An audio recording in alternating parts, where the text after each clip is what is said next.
마가복음 8장 27절부터 마지막 절까지 교독하겠습니다. 마가복음 8장 27절 제가 먼저 읽을게요. 예수와 제자들이 가이사랴 빌립보 여러 마을로 나가실새 노중에서 제자들에게 물어 가라사대 사람들이 나를 누구라 하느냐. 어쩌 가로되 세례 요한이라 하고 그러는 엘리야 그러는 선지자 중에 하나라 하나이다. 또 물으시되 너희는 나를 누구라 하느냐. 베드로가 대답하여 가로되 주는 그리스도시니이다 하매 이에 자기 일을 아무에게도 말하지 말아주게 하시고 인자가 많은 고난을 받고 장로들과 대제사장들과 서기관들에게 버림받아 죽임을 당하고 사흘 만에 살아나야 할 것을 비로소 저희에게 가르치시되 그러는 거이 말씀을 하시니 베드로가 예수를 붙들고 강하네.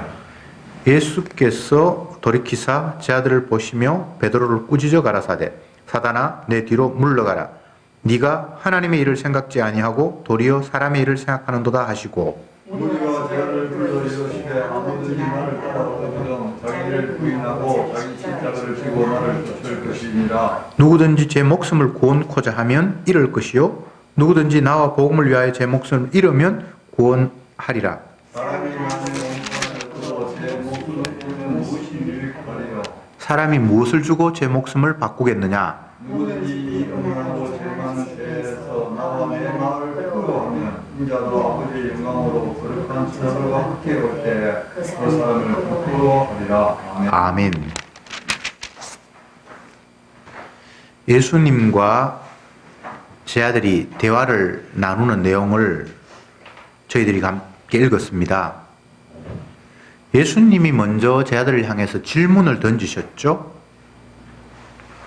사람들이 나를 누구라고 생각하느냐, 뭐라고들 이야기하느냐라고 질문을 하셨습니다.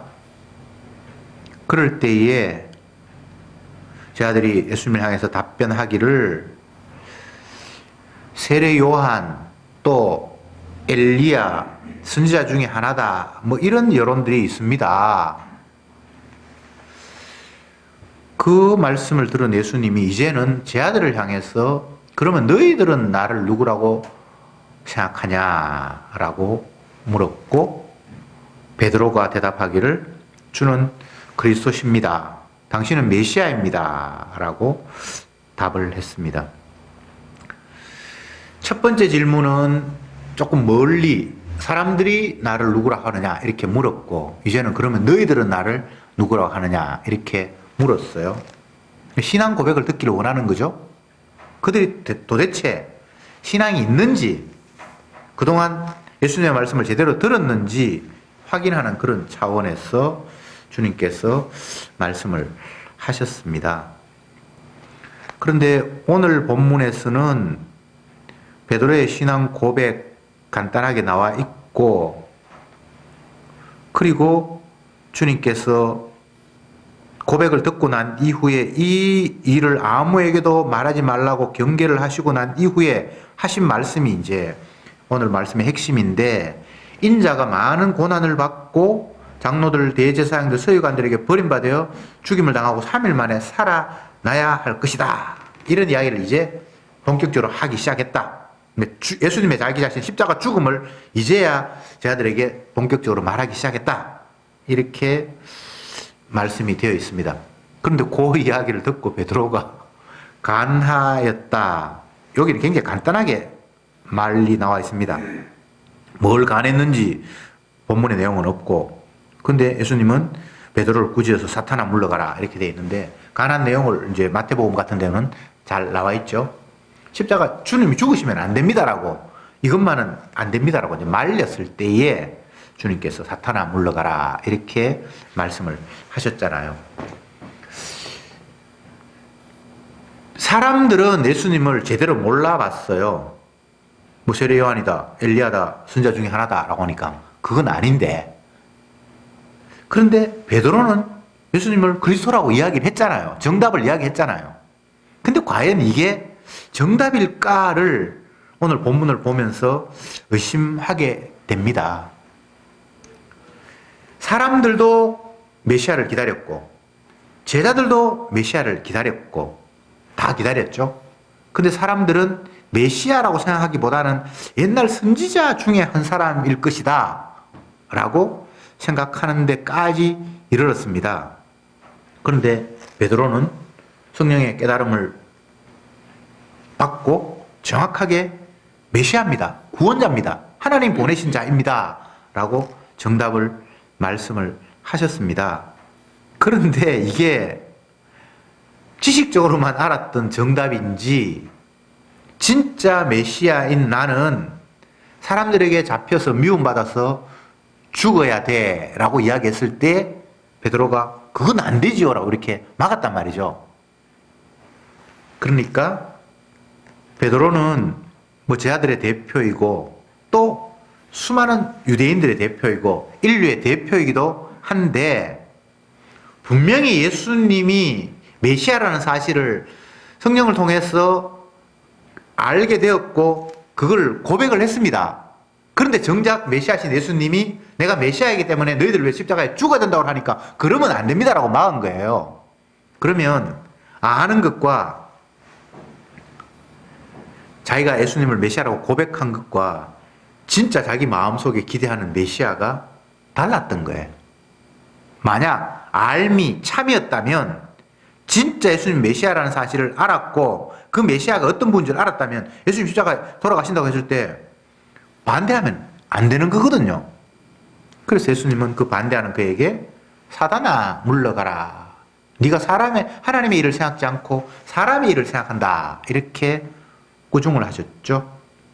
그러니까 이 본문은 베드로의 신앙 고백이 정답을 이야기했는데 결국은 그는 믿지 않았다라는 걸로 결론이 나는 거예요.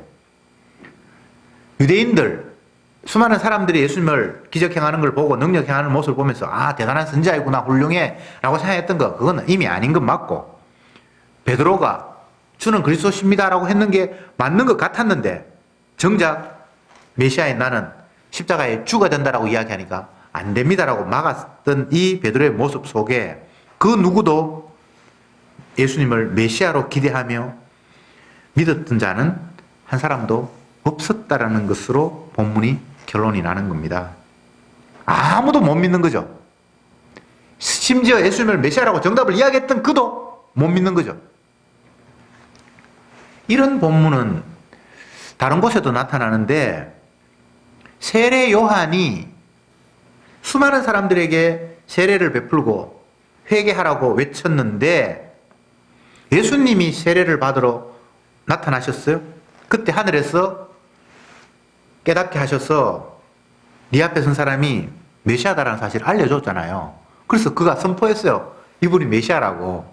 그렇게 했는데 정작 본인이 옥에 갇히고 시간이 지났는데 예수님이 자기 입으로 메시아라고 이야기를 했고 하늘에서 분명히 알게 하셔서 그걸 선포를 했는데 메시아라고 하면 이제 이 땅에서 구원을 베풀어야 되고 이 악한 모든 세력들을 물리쳐야 되고 이곳을 하늘나라로 바꿔야 되는데 여전히 악한 세력들이 존재하고 있고 오이 같은 자기는 그냥 여전히 감옥에서 묶여 있고 뭐 예수님이 하시는 일이 그냥 뭐 다니면서 복음도 전파하고 하는데 별로 뭐 이렇게 옛날에 선지자나 그런 사람들이 하는 정도의 역할 외에는 특별한 게 뭐가 없어요.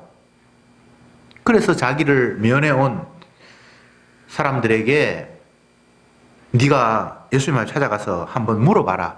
당신이 정말 하나님 보내신 메시아가 맞는지 한번 물어보라고 하는 장면이 나타나잖아요. 못 믿는 거예요. 쉽게 이야기하면. 여기서 지금 중요한 것이 무엇인가 하면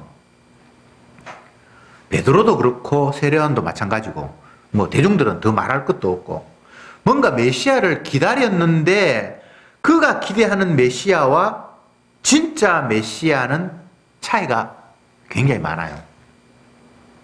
유대인 베드로뿐만 아니라 세례요한 그 외에 다른 무리들이 기다렸던 메시아는 이사야의 예언대로 옥에 갇힌 자를 풀어주고 질병에 있는 자를 치료해주고 뭐 굶주린 자를 먹이고 그런 메시아였어요. 그래서 예수님이 메시아라고 이야기했을 때, 이제는 우리가 더 이상 굶주림이나 질병이나 외국으로부터의 통치나 억압이나 이런 것들로부터 다 해방이 되어서 예수님이 왕이 되고 우리는 그 백성, 이스라엘 백성이 되어서 정말 하늘나라가 이 땅에 펼쳐지겠구나라는 그런 기대를 가졌죠. 근데 그게 다 엉터리 메시아관이잖아요. 분명히 구약의 선지자들이 장차 이 땅에 메시아가 올 것을 이야기했고, 방금 이야기했던 것처럼 뭐 기머거리가 들을 것이며 뭐 평화가 올 것이며 그런 이야기도 했지만, 그게 다가 아니라 그가 고난을 받고 죽는다는 이야기도 있어요. 그렇죠, 그죠? 근데 그거는 빼뿌리고 자기가 원하는 어떤 것들만 메시아상으로 딱 받아들인 거예요. 그들이 기대한 것도 메시아상 맞아요. 예수님 세례요한의 제자들이 찾아와서 당신이 오실 메시아가 맞습니까? 라고 우리 선생님이 질문을 하던데요. 할 때 예수님이 답한 말이, 이사야 예언에 뭐라고 돼 있냐? 복음이 전파되며 기머거리가 들으며 그렇게 되고 있잖아. 그거 전해라. 이렇게 예수님이 이야기했잖아요. 예수님의 말씀이 구약에 예언한 대로 내가 그대로 행하고 있는데 너희들이 왜 못 믿냐라고 얘기를 하는데, 그들은 그런 것 말고 자기들이 생각지도 않았던 그런 일들이 펼쳐지니까 그게 걸림돌이 된 거잖아요. 자기들이 생각할 때는 메시아가 죽으면 안 돼요. 이 나라가 하늘나라가 돼야 되고 자기들이 이스라엘 백성이 되고서 악한 요소들이 다 없어져 버리는 행복한 나라가 지금 돼야 되는데, 그 왕으로서 자리해야 할 예수님이 죽는다고 하니까 이거는 뭐 죽도 밥도 하고 아무것도 안 될 거라고 생각하는 거예요. 이게 선악적인 개념이죠. 그죠? 분명히 예수님이 고난 받는다고 나와 있는데, 자기들이 유리한 쪽, 기대하고 희망하는 쪽만 말씀을 쏙 수용하고 별 관심이 없는 것들은 그냥 예언에서 다 빼버린 그런 모습이 베드로에게도 세례요한에게도 보였던 거죠. 베드로와 세례요한이 그렇다 하면 다른 사람은 뭐 물어볼 것도 없어요. 이들은 예수님 메시아라는 사실을 성령이 통해서 알았고, 하늘에서 비둘기가 임해서 이가 메시아라고 직접 받은 그들도 자기 생각의 메시아관과 진짜 예수님의 모습이 달라서 진짜 이분이 메시아가 맞는가? 라고 고개를 갸우뚱거렸으니까 아무도 못 믿은 거예요. 아무도. 성령을 받아도, 예수님이라고 고백을 해도. 그래서 이런 이야기들을 복음서에 기록하는 이유를 우리가 생각해 봐야 되겠죠. 결론적으로 이야기하면 인간은 예수님을 메시아로 믿을 수 없다. 자기의 판단과 지혜와 경험으로 봐가지고는 예수님을 믿을 수 없다는 결론을 맺게 합니다. 그러면서 예수님이 하시는 말씀이 사단아 물러가라, 이렇게 말씀하셨어요. 이 이야기를 확대시키면 이 땅의 모든 인간이 다 사단이 예외 없이 다 마귀에게 속해 있는 거예요. 아담의 후손이죠. 죄 아래 갇혀 있는 존재들이죠.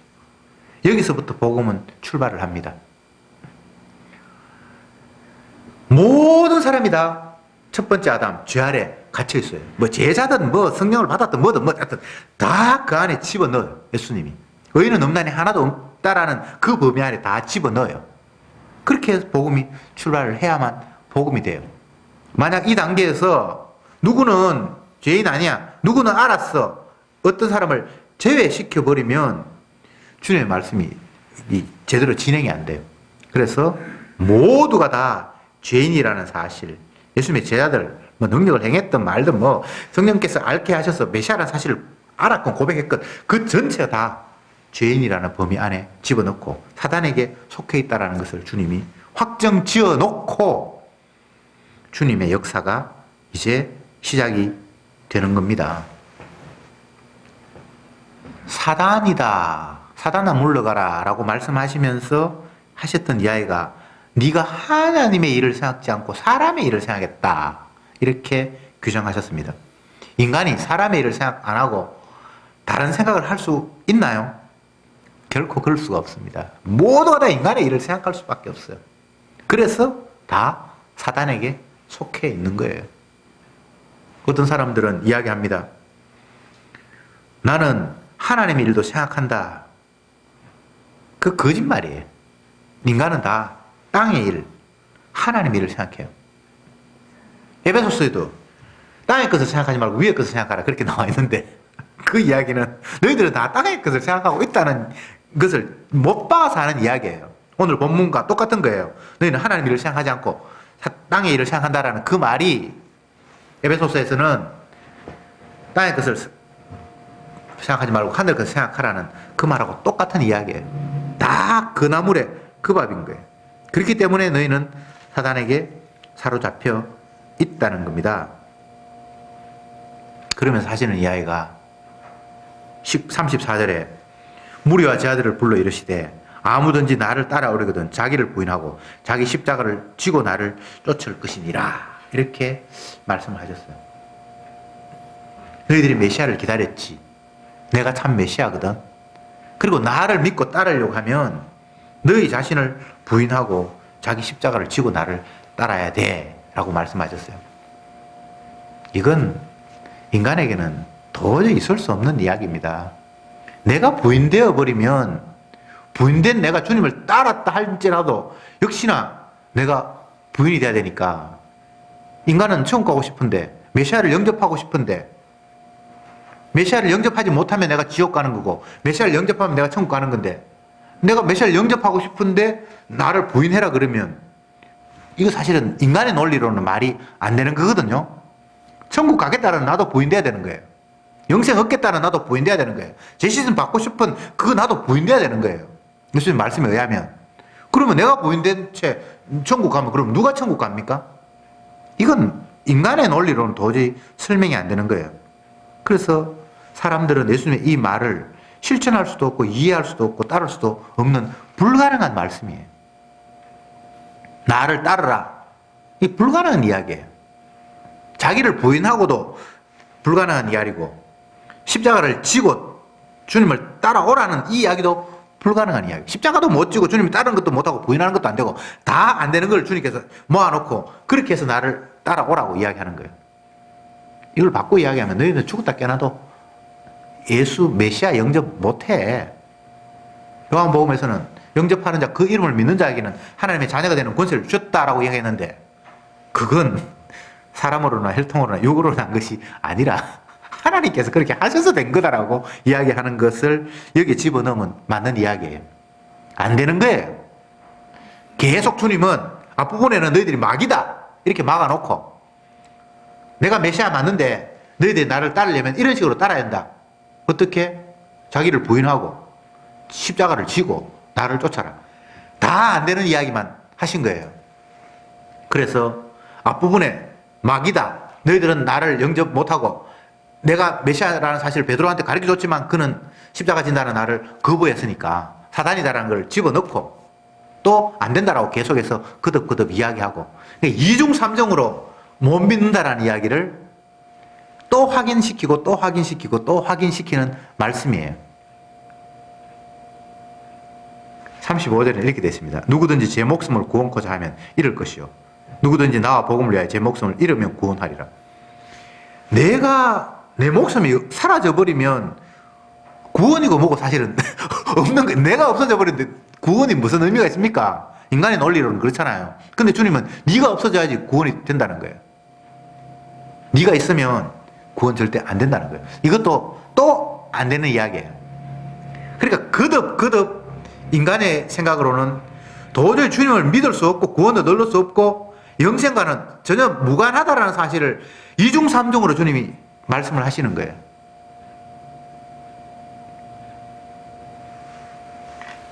마지막 절에 36절에 사람이 온 천하를 얻고도 제 목숨을 잃으면 무엇이 유익하리요? 그러니까 네가 네 목숨 잃어버리면 얻는 것도 아무것도 없는 거잖아. 이렇게 얘기해 놓고는 37절에 사람이 무엇을 주고 제 목숨을 받겠냐. 이게 똑같은 이야기입니다. 38절에 누구든지 이 엄난하고 죄 많은 세대에서 나와 내 말을 부끄러워하면 인자도 아버지의 영광의 거룩한 천사 앞에서 올 때 사람들이 를 부끄러워하리라. 주님이 말도 안 되는 소리를 하셔놓고는 내 말을 이게 받아들이지 못하고 부끄러워하면 너희들이 천국 앞에 올 수 없다. 영접하지 못한다. 그러니까 이중 삼중으로 안 된다라는 이야기를 계속해서 하시면서 오늘 본문이 끝이 나는 거예요. 사람이 할 수 없다는 거죠. 여기에 복음의 출발점이 이제 주어지는 겁니다. 사람은 할 수 없어요. 그렇기 때문에 주님이 하시지 않으면 안 되는 상황이라는 사실을 말씀을 하시는 거예요. 의인은 없나니 하나도 없다. 죄를 깨닫는 자도 없다. 너희는 생각하는 것이 어릴 때부터 악하다. 모친이 제중에 잉태해서 내한테는 죄밖에 안 나온다. 도저히 불가능한 상황. 눈만 뜨면 내가 어떻게 하면 편할까라는 내중심의 사고방식. 이런 인간이 주님을 생각한다? 자기를 부인한다? 부인한 것 같은데 그 부인이 자기를 위한 부인이 되고 말아요. 정말 자기를 부인을 해야 되는데 그건 안 되고 나를 긍정하기 위해서 부인하는 척하는 것이 신앙생활이고 그게 인간이 할 수 있는 일의 전부예요. 그래서 주님은 제 아들을 통해서 너희들은 죽었다 깨어나도 나 못 믿어. 메시아 기다렸지. 너희들이 기다린 메시아 내가 왔어. 그렇지만 너희들은 나를 영접할 수가 없어. 왜? 계속해서 본인 각자를 생각하기 때문에. 자기가 부인이 안 되기 때문에. 그래서 주님은 뒷부분에 가면 성령을 보내셔서 자기 부인을 하도록 강제적으로 조치하시겠다는 약속이 이제 서서히 흘러나오기 시작해요. 예수님이 죽으시는 모습은 철저하게 자기 부인의 모습이에요. 아버지로부터 버림받고 스스로 죽는 자리로 나아가고 할 때 자기를 부인하는 모습이죠. 그게 십자가 사건이고. 그런데 자기를 부인하고 자기 십자가를 지고 나를 쫓으라고 말씀하신 그분이 십자가 지심으로 말미암아 자기 백성을 그런 식으로 인도하시겠다는 약속이에요. 주님은 말씀을 던지잖아요. 백성을 향해서. 그런데 그 말씀을 들은 백성들은 죽었다 깨어나도 그 말씀을 이해하지도 못하고 실천은 더더욱더 안 되는 내용이에요. 그런데 던지신 그분이 그 말씀을 이루시는 거예요. 그게 성경의 원리예요. 이게 창조의 원리이기도 하고 세상을 다스리시는 원리이기도 해요. 창조하실 때 빛이 있으라고 자기가 말씀하시면서 빛을 자기가 만드셨듯이 성도들에게 언약을 던지고 말씀을 주시면서 그 말씀을 스스로 성취하시는 것이 이 세상의 원리고 그게 언약의 질서예요. 근데 인간들은 내가 그 말씀을 들었으니까 내가 실천해야 된다는 것으로 오해하고 착각을 하고 달려들죠. 달려들면 달려들수록 말씀은 점점 더 벽이 되어서 우리와는 거리가 멀어지도록 되어 있어요. 그 누구도 하나님 말씀을 이해하면서 깨달지도 못하고 실천은 더더욱 안 되게 돼 있고 그게 말씀의 원리예요. 그러면 뭐하라고 말씀하셨는가? 안 되니까 주님이 하신다는 거잖아요. 자기가 내뱉던 말씀, 자기가 성취하시겠다는 약속이 담겨 있잖아요. 나는 내 약속을 취소하지 않는다. 내 말을, 나는 하나님은 시건하시는 분이 아니다. 말하고 그거 씹어먹는 하나님이 아니다. 여호와의 열심이 반드시 이를 이룰 것이다. 주님이 말씀하셨으니까 주님의 그 열정과 열심이 반드시 그 일을 이룰 것이다. 선지자가 그 이야기를 해요. 예수님께서 이렇게 말씀하셨다. 장차 예수님이 이렇게 오실 것이다. 그리고 자기 백성을 건지실 것이다. 그렇게 얘기해 놓고는 이 말씀하신 그 분이 자기 열심으로 반드시 그걸 성취할 것이다 라고까지 얘기를 해놨어요. 근데 인간은 주님의 말씀을 자기가 지키려고 달려드는 거예요. 마귀의 유혹이죠. 그렇게 돼야 돼요. 그렇게 해서 택한 백성이 아닌 사람들은 끝까지 자기 열심을 가지고 계속 말씀에서 부닥치도록 만들고 택한 백성은 주님 앞에 내가 죽었다 깨나도 말씀 못 지키는 죄인이군요라고 결론이 나오고, 요 두 가지 갈래가 나누어집니다. 하나님 말씀을 가지고 지키려고 노력하고 끝까지 지켰느니, 아니면 내가 이만큼은 했으니까 복 받을 것입니다라는 자기 긍정이 나오는 그런 부류와 또 한 부류는 그 말씀 지키려고 하다가 주님 앞에 내가 죄인입니다. 죽었다 깨나도 나는 말씀 앞에 죄인 말고는 다른 방법이 없군요라는 고백이 나오고, 이 두 가지가 나오는 거예요. 그게 주님께서 만드신 작전이에요. 그래서 내가 죄인입니다라고 하는 그 무리들을 향해서, 그래 네가 죄인 맞지, 그래서 네 죄를 대신해서 내가 대속의 피를 흘렸잖아 라고 그들에게 복음을 내미는 거예요. 자기가 죄인이라는 사실을 인정하지 못하는 사람들에게는 주님이 더 이상 십자가 복음을 내밀 수가 없어요. 그것이 지난 앞장에 나타난 8장 앞부분에 나타난 모습이잖아요. 소경을 사람들이 데리고 왔는데, 그들은 소경을 데리고 오면서 무엇을 생각했는가 하면, 이분이 메시아라면 소경의 눈을 밝혀주겠지. 그러면서 자기 자신은 소경이 안 된 걸 하나님 앞에 감사하고, 또 소경을 데려온 자신에게 이 불쌍한 사람을 불쌍히 여기서 이까지 데려온 자기 공로를 하나님께 칭찬해 줄 것이라고 생각을 하고, 하나님 앞에 선한 일을 하는 거니까. 그런데 정작 주님은 데리고 온 그 사람들을 다 버려두고 소경만 달랑 데리고 마을 밖으로 가서 그를 딱 고쳐주시잖아요.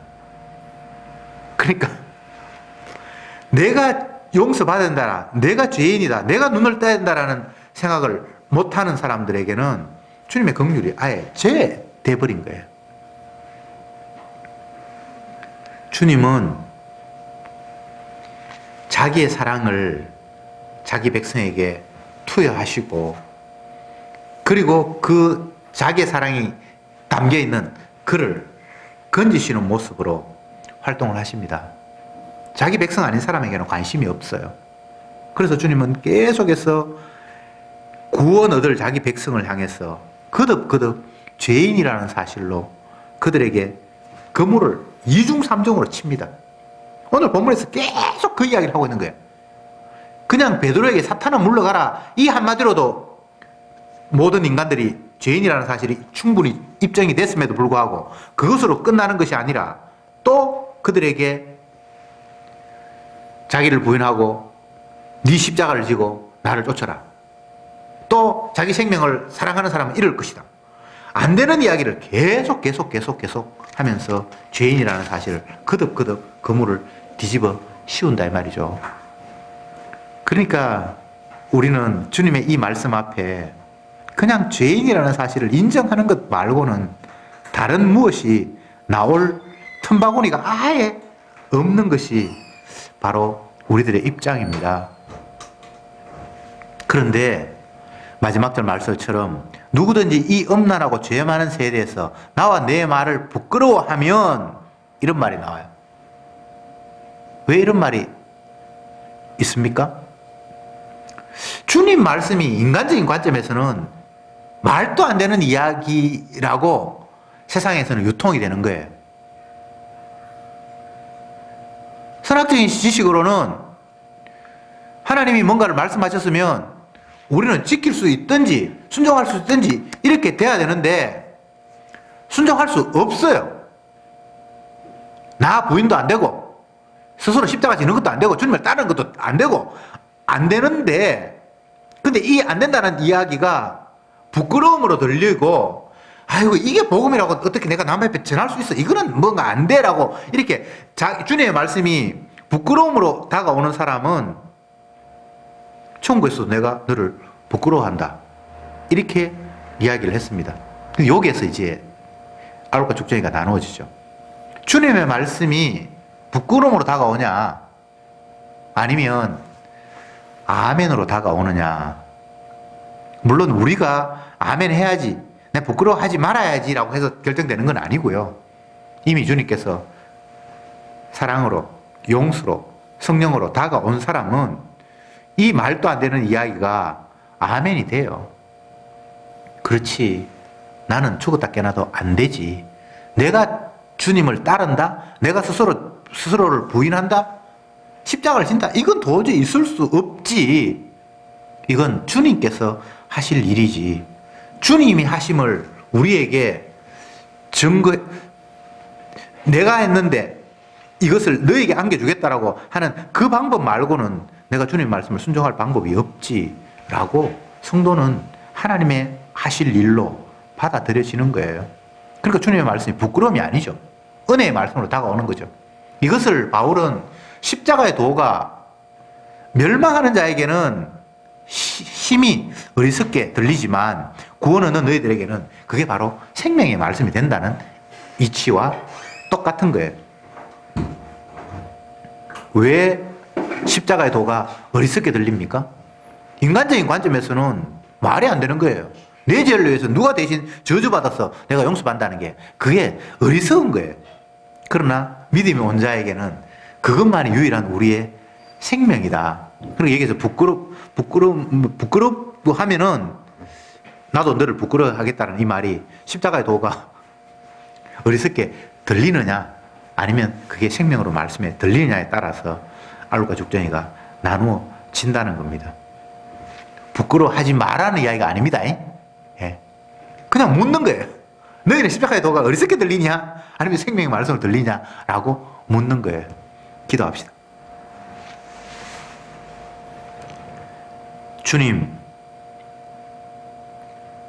오늘 본문을 통해서 다시 한번 인간의 한계를 확인합니다.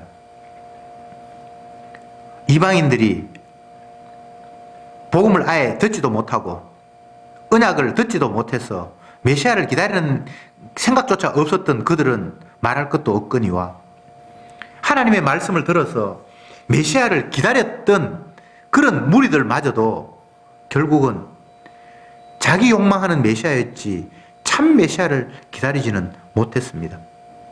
그래서 메시아신 예수님이 이 땅에 오셨음에도 불구하고 메시아를 기다렸던 그들마저도 주님을 영접할 수 없었습니다.